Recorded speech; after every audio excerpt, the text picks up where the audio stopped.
Hello. There we go. Good afternoon, everyone. How is everybody? Yeah, it's a little warm on this side, too. So thank you all for coming out to not only BSides as a whole, thank for everybody who's running the operation here today. They're doing a great job.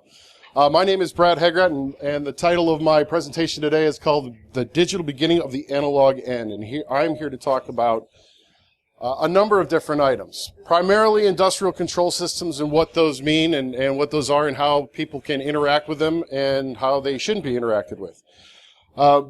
This is not a hacking talk. This isn't something that we're going to discuss the idea of how to exploit industrial control systems, because exploiting industrial control systems is pretty easy. It's like picking on the small kid on the kindergarten. If it's real easy to do, but if you've got a soul, you'll probably feel bad about doing it afterwards.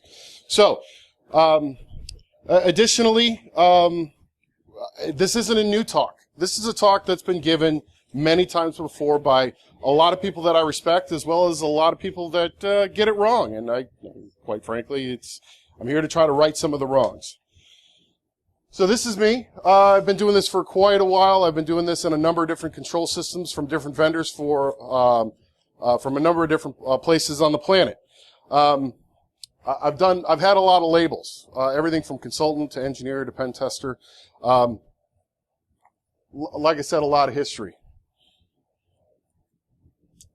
How many of you have heard of this thing called the Internet of Things? I mean, everybody has. How many people think it's a kind of a loaded, bogus term? I mean, I do, personally. I can't stand the term because their definition of the Internet of Things is essentially anything that has an IP address that communicates to the Internet.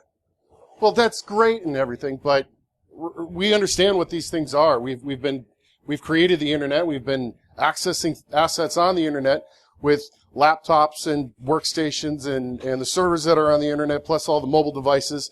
And everybody has a pretty good, solid understanding of what that is. The Internet of Things, on the other side of this umbrella term, is the things that a lot of people don't have a good, solid understanding about. So what we're really going to talk about today is everything on the left side of that umbrella. And I don't know if you guys can see that, but essentially that's the embedded applications. Those are some control systems, anything in the industrial environment, plus all your prosumer home style automation goods like the Nest thermostat and things of that nature. So, first things first, industrial control systems, first and foremost, that is a generic term. It in of itself is an umbrella term. It is meant to convey a number of different types of industrial control systems. Distributed control systems, discrete control systems, process control systems, SCADA. How many people have heard the term SCADA? And a lot of people don't fully understand what SCADA systems actually are. I'm going to try to help clear some of that up today. Bottom line, what we're really talking about is the idea that this control system has a kinetic effect on something in meat space, meaning it controls a process, some clickety-clack, something that's going to go and make something happen in real life. So, to give you a couple of definitions about what we're talking today, first and foremost, discrete control. You've seen this. These are the Rube Goldberg machines of industry. These are the idea that you have a bottling system or something that is moving very fast, and that is used in manufacturing. So these are your robots that you see in automotive manufacturing, for example. Process control. You've got continuous and batch processes, which are the idea that you have these are processes that are low and slow and something that is focused on more analog types of applications with pressure, temperature, and flow, things of that nature. Distributed control systems.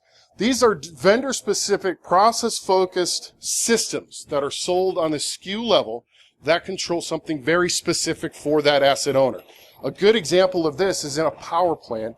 A DCS would control power generation. Now that's the center. That is the self-contained component of that control system. Everything around it is referred to as the balance of plant. And you have discrete automation, you have process automation, you have all sorts of different types of processes that go on outside of the DCS system itself.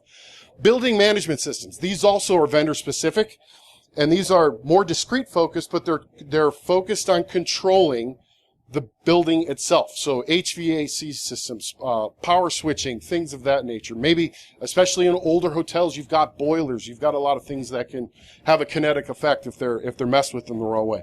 Lastly, we have SCADA, supervisory control and data acquisition. I say there is a dual focus there because supervisory control is one thing, data acquisition is another. So take a pipeline, for example. Pipelines have a lot of telemetry data associated with the function of the pipeline itself, which means that all of that data coming back in is the data acquisition component of that infrastructure. Supervisory control acts on the data that is brought back to that centralized location. So if I know that a pipeline has a certain amount of pressure in a certain location and I need to turn that down, the data acquisition side is going to tell me, hey, pressure's too high. The supervisory control is going to allow me to reduce that pressure. Make sense so far? So long story short, there's a number of different types of control systems. So as I say here, there's a nuanced difference, but there's very striking similarities between not all of the components, but many of the components inside an industrial control system. First of all, they're a hardened industrial package running an embedded hardware solution, running a real-time operating system. And that is very critical. So the real-time operating system then runs an application that was specific to the task, downloaded to that device, and then it has analog inputs and outputs that allow the communications to take action against something in physical space again. Lastly, it communicates on a very complex communication stack that allows you to have interactions by a user or operator in the cloud, in a client-server environment, or at a mobile device level. So what does that actually mean? What did I describe there? Did I describe a discrete control PLC? Absolutely. That's exactly what a PLC is and does. Did I describe a process automation controller? Absolutely. That's exactly what a process automation controller does. DCS controllers, building management systems, SCADA? Absolutely. All of those things function in the same way. Guess what? All of your Internet of Things devices, like your Nest thermostats, they have all of these items. They run a real-time operating system with a custom application package for its task, pulling the inputs from the temperature of the house, controlling the outputs from the thermostat from there, and they communicate with you on a handheld device through a cloud application, no less. So all of these things, all these industrial devices or Internet of Things get boiled down to something called OT. Now, how many of you have heard the concept of IT versus OT? Is that something that's okay? So one person. What OT is the industry's term for operational of IT style technology used in an operational meaning. So IT focuses on data. It's the concept of at the end of the day, both systems and subsystems just move bits, but OT focuses on using the bits to control, again, a physical process, something in meat space. So there's a lot of similarities between IT versus OT. IT, again, we're all familiar with the CIA triangle, right? The triad: confidentiality, integrity, and availability. What rules the roost in the OT space is the safety applications, because safety is very paramount when you have a digital asset controlling something that could move or something that can expand rapidly and potentially explode. What we really want to focus on here is safety being paramount, and then the availability and integrity, and lastly, the confidentiality of those systems. Now, that was the original way to focus on this. My friend Doug Wiley in the back there and I were talking about this, and this is actually his slide. Doug likes to look at this as a platform. The idea that safety, availability, integrity, and confidentiality, there's not one that's more important than the other, but they're all critical across the board, and you build a solid platform from those locations. We talk about shared business objectives between the two, but I'm short on time, so I'm going to skip that one. Again, a little bit based on what we've been talking about here is the similarities and differences of IT versus OT. IT systems are relatively new. We don't run them for a very long time. Whereas in the OT side of things, we run these things anywhere from 15 to 30 plus years. So once an OT device has been engineered, commissioned in a system, it's going to march on until that device physically dies. Or the asset owner, which is the company that is actually running this asset, decides to do a forklift upgrade. In fact, pick the whole thing up, throw it out, and put a new system in. Again, these are engineered connections, engineered systems. What you can't see on that side is the IT systems are engineered to be open and configure and communicate across pretty much everything from an infrastructure standpoint, meaning one device will provide connectivity to every other point within that infrastructure. If you look at the other side, the OT, this is engineered to be static. These machines do not change over time. So what does that allow you to have from a defense and protection standpoint? If your environment is exceedingly static, and you know that this PLC is going to talk to 3 HMIs for its entire life cycle, I shouldn't allow access from that particular PLC to everywhere on the planet. I should allow it to only have 3 connections. At that point, I've hardened my infrastructure.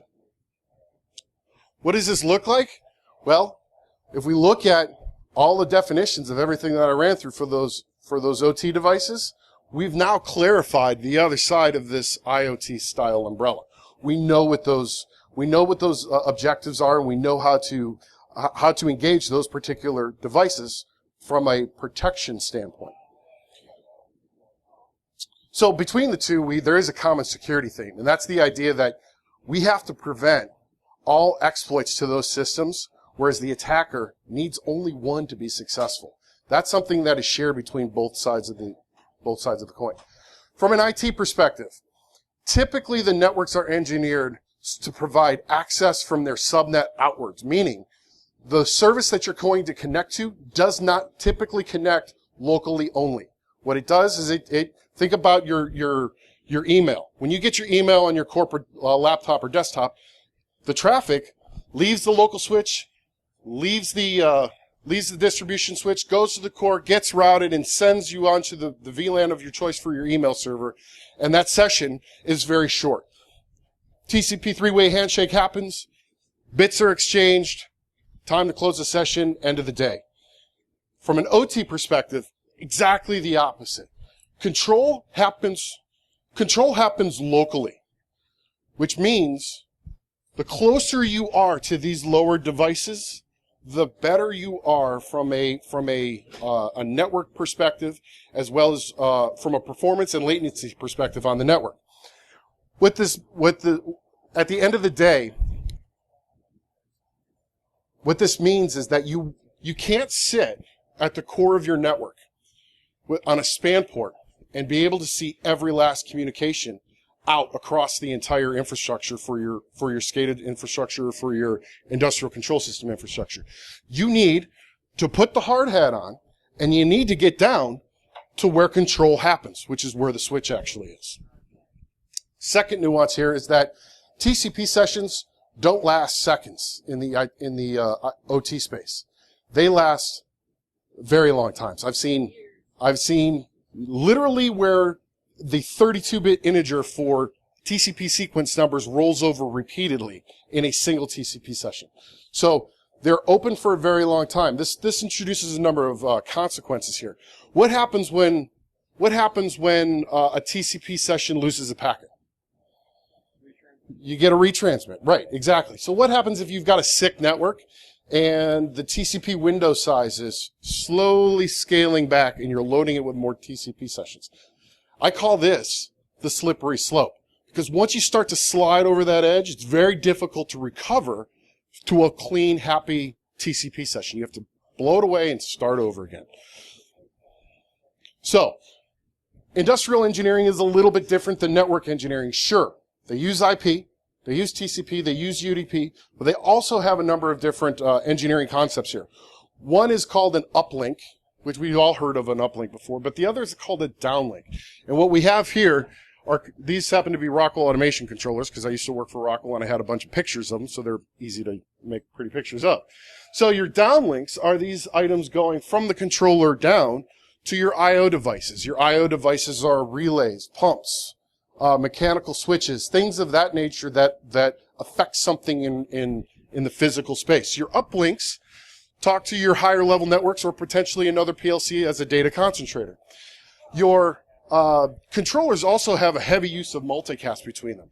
So remember when I was talking about your bottle filler machines or something along those lines. As a bottle gets filled, it leaves one subsystem and over to another where a label is put on. Well, there needs to be tight coupling and interaction between the two subsystems, and that's typically done with multicast. Another interesting play in the industry is all these lower level devices, they're all moving away from legacy networks and they're going IP. If that means they're going IP, that means I can hit them from any routable network where those devices are present, which leads to an engineering challenge. Do you really want to take these guys off their little localized downlink network and potentially plug them into that switch? Maybe, maybe not. Typically, I would say no, but that's an engineering decision. There might be a good reason why the controls engineer needs direct IP access to these devices. However, if you're thinking that this is a security component, those days are going away as well. In any case, network engineering is very crucial for the safety, availability, integrity, and confidentiality of these systems. So the one thing I'd love to tell people is that in a control system, nothing happens by accident. Every event, every packet, every motion, every increase in pressure, every decrease in pressure is done as an engineered solution for whatever the control system engineer is trying to do. Unlike in the IT space, we have background services that are pulling patches from Microsoft. We have all sorts of things that could potentially be polluting the computing and networking environment for the IT space. On the OT space, we really don't want that to happen. Everything happens for a very specific reason. From an engineering standpoint, this presents a huge attack surface. This is very difficult to defend because you're talking about just for a single command from a control system will go through potentially 5, maybe even more TCP or UDP sessions that push data from network to network to network to network. Now, sometimes in some systems, these 3 devices are on one box. You might be lucky if that's your more progressive industrial vendor. Sometimes you don't have a data concentrator, and sometimes your I/O device isn't on an IP network. This doesn't look like much, but this is all setup. If we were to map this out against an architecture, what you have here is what we called IoT digital foreplay. Before you can even pass an industrial command, you have to go through that to establish a session from the operator at the HMI client, which is the human machine interface client, all the way down to the controller. You have to go through that entire event before you can even say, hey, open that valve, or reduce the temperature of that vessel, or whatever it happens to be.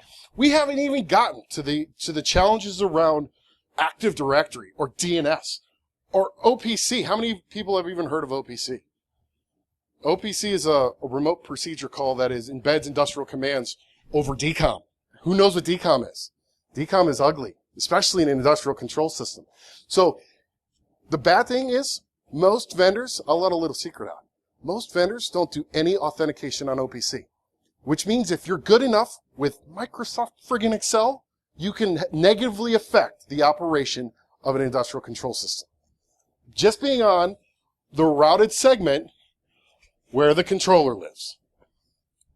And this is before one single industrial command is actually ever passed. What this means is you can't sit over the top of every industrial environment and think that you're going to see what is going on and have any sort of adequate visibility into the system. You have to get down to the wire. You have to get down to the individual cabinet. That's where control happens, and that's where impacts to the environment will occur. right at the controller level. Long story short, industrial noise, noise matters in industrial control systems. So, that's just great. I was in the Marines for a while, and I had a crusty old staff sergeant come up to me one day and say, Hegrat, don't ever just bring me problems. Bring me problems with solutions. So here's the solution part of my presentation today. And what BSides presentation wouldn't be complete with a cheesy-ass Tzu Art of War quote? There's mine. I tried to avoid it, but I got to tell you, knowing yourself and knowing your enemy are very, very crucial for the success here long term for protecting the industrial control system environment. So we're going to talk a little bit about knowing yourself and what that means. Knowing yourself is a very hard thing to do, especially in the IT space. But because in the OT space, because every single communication path is engineered to order, every single communication event happens for a reason, you got a shot in hell in understanding what those are. So you have to understand from an engineering standpoint what is important to the process itself, and then make the appropriate choice to defend that process. You got to focus on what matters. We're human, right? We're very error prone to begin with, but the problem is there's also a human fallibility here. There's a lot of hubris especially in the security space, especially in the IT space, to say, you know what? We're better than that. You know, I'm more capable than that. And you know what? Worst of all, this will never happen to me. How many people have heard your coworker say, "Oh, that'll never happen to us"? Yeah, it's the death knell. The last thing you want is to get into that place of complacency where you think that nothing can ever happen to you. From an executive perspective, you really want your executives to understand your business, the brand, the market drivers, everything around the business and what would make an impact to that business. Then, as far as your people are concerned, you have to understand the people on the shop floor in the industrial environment as well as your enterprise users, because they both can impact the uptime of the control process itself. You have to understand what the industrial process is. I've been very many places in industrial control. I've been hanging off the side of water towers. I've been 6 miles underground in Utah in a coal mine, by the way. Don't ever do that shit. It's horrible. But I can tell you that controls engineers don't always know where everything is. And as scary as that sounds, it's typically because they inherited the system from somebody else. And how many times do you get good, solid documentation with your IT systems? Forget the IT systems at this point. OT systems, you're talking about legend and folklore at this point. So understanding all of those things, then lastly, your assets, the industrial assets themselves, as well as the data that those industrial assets are creating as well as consuming, is all very, very important. So at this point, I get a lot of confused looks saying, okay, Brad, that's just great. That's ducky. What does this have to do with industrial cybersecurity? Well, you have to know yourself, as I said before. Having that intelligence allows you to start building essentially controls around the assets that matter most. Anybody, can you guys see that? It says, now you know. And knowing is half the battle. Does anybody know what that's from? Very good. It's G.I. Joe. There's always one or two people that know what that is, but most of the time, blank stares. So yes, that's a handy piece of information, because now like I said, we can start putting controls in a very particular place to start hardening access and authentication, monitoring traffic in between your enterprise space and in your industrial DMZs. All right, we've heard this today from more people than I care to count at this point. It's a process. Cybersecurity is a journey. That man back there. So there's many times where we talk about how you're on this path to getting things done, and in and of itself, you will never, I know you guys know this, but you will never attain that security nirvana. It doesn't exist. It's the fabled unicorn. But we can get close. Self-assessment. Self-assessments are hard. They may or may not work within industry regulations and standards. And it's very difficult for some people to self-assess to the point of where to stop. You can get very far along this path, but how much security is enough security? One size does not fit all. Just taking some standard off a shelf and saying, you know what, we're going to follow this because it's the flavor of the week. It's awesome, but that might not be the best case for your term. The cookie cutter mentality is something that is exceedingly dangerous. Who here likes beer? I'm a fan of beer, right? So let's put this in context of beer. Anheuser-Busch operates 26 different breweries on this planet, and they're in the process of building 3 more. Yes, sir. All right, no, not well.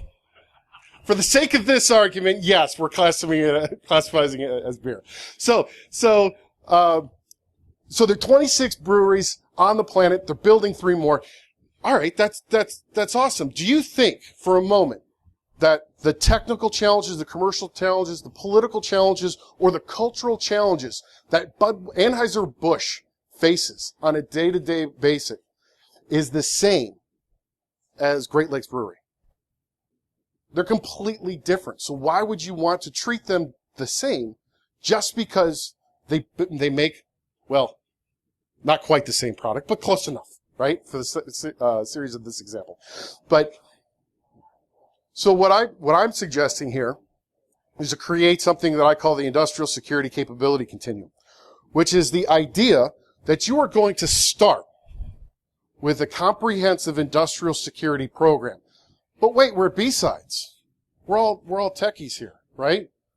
Nobody wants to talk about a security program. I gotta tell you, as much as I hate doing it, we have to talk about programs. And the reason we have to talk about programs is a number of different reasons. One, it's going to address the hard problems first. 2, it's going to change your buying behavior for tech. By changing your buying behavior for tech, you're going to make better, smarter, and faster choices. And it also allows you to have a solid foundation on which to build. It's not about checking the box. It's about actually doing the hard work that matters. Also, a security program has a couple of things, and it provides a couple of things for you. If you've got a good one, it's metered, it's structured, and it's controlled. It's a method by which you can deploy new technologies and new controls in your environment in such a fashion that makes sense for your organization. Also, they also can have an executive sponsor associated with it. How many of you are responsible for any sort of security programs in your workplace? A couple of you. So having that, do you have an executive sponsor? Yes. Very good answer.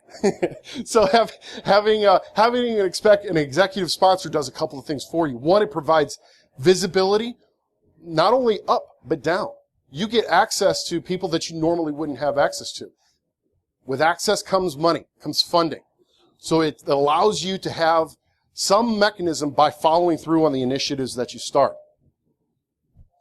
So if we look at the continuum here about the capabilities of a junior level company that doesn't have any of these things versus somebody who's very well versed in these things, you can see that one may have a security program, the other may not.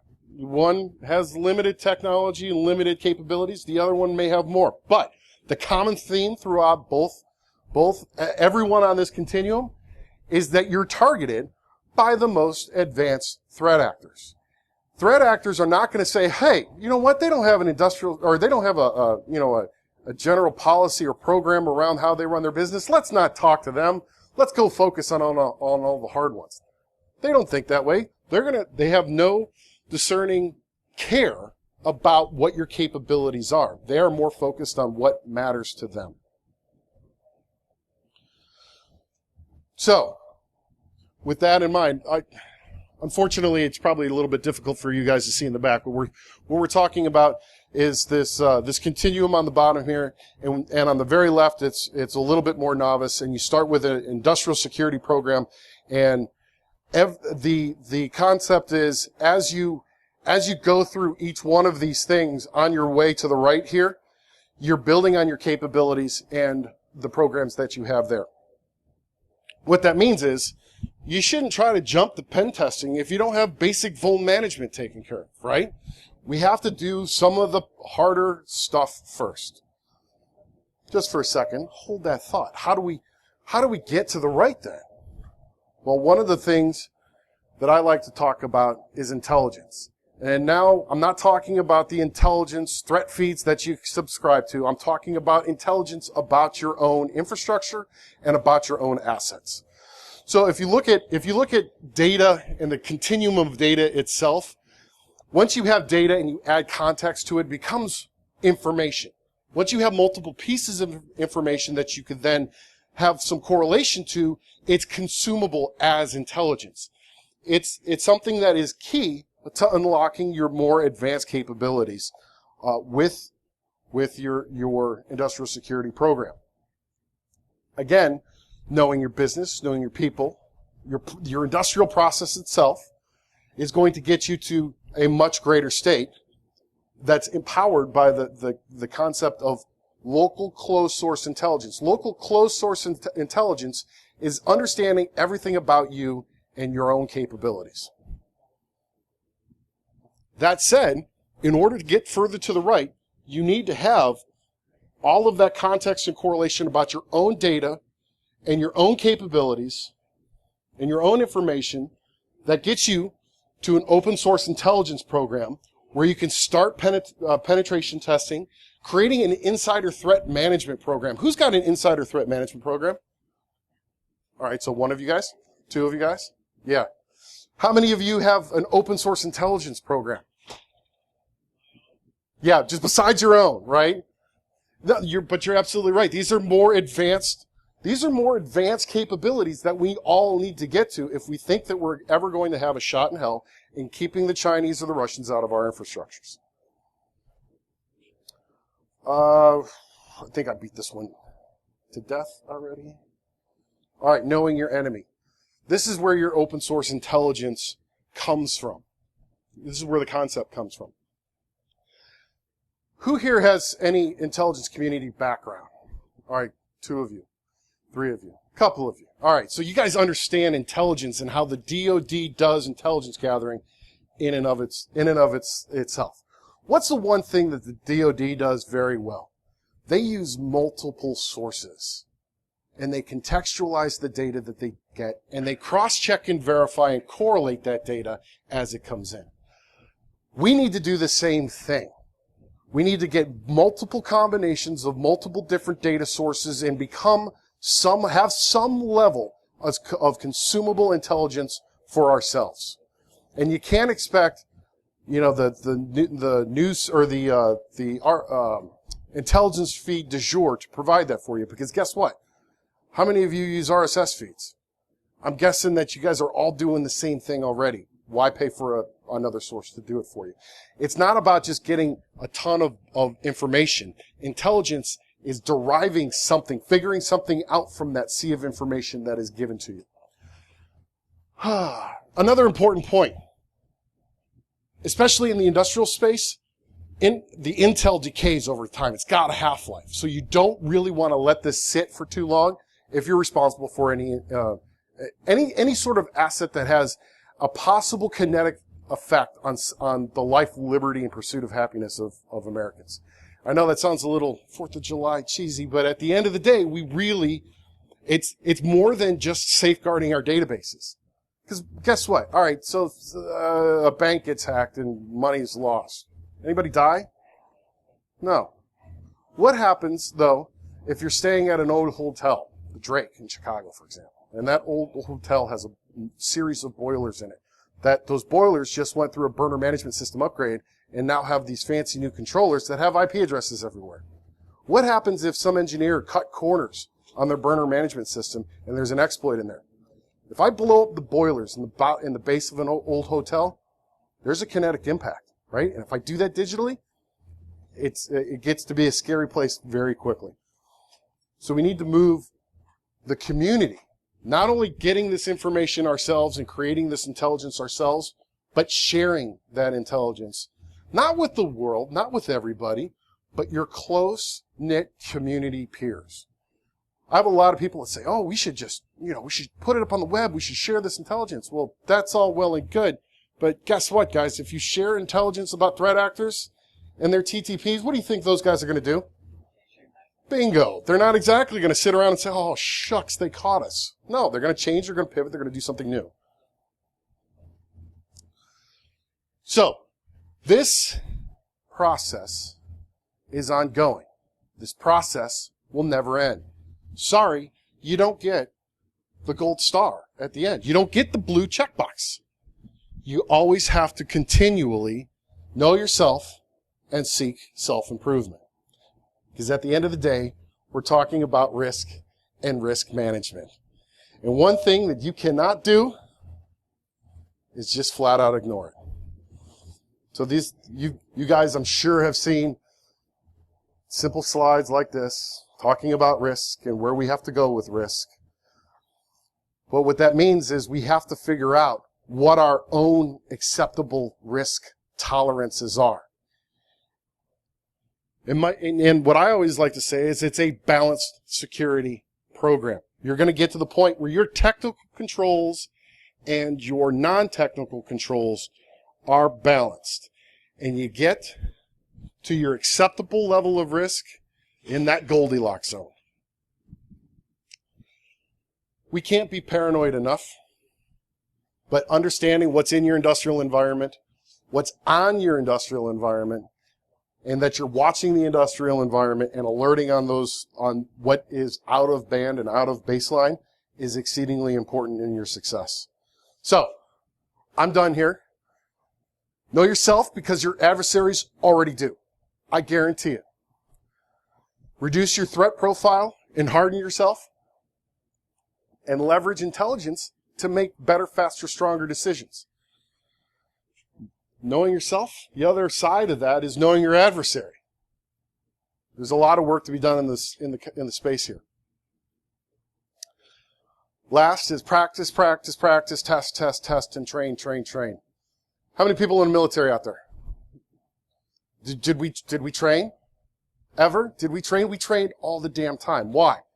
Because it made us better, faster, stronger than our adversaries. Why are we in cybersecurity not doing this every day? And again, paranoia and vigilance, those are good things, but only if you act on them. If you say the sky is falling, and you're right, and you did nothing to prevent it, what do you get to say? I told you so? No, you got to jump in front of that bus and try to change the world. And that's what I got. Any questions? I would mic drop, but can't do that. Thank you, everybody.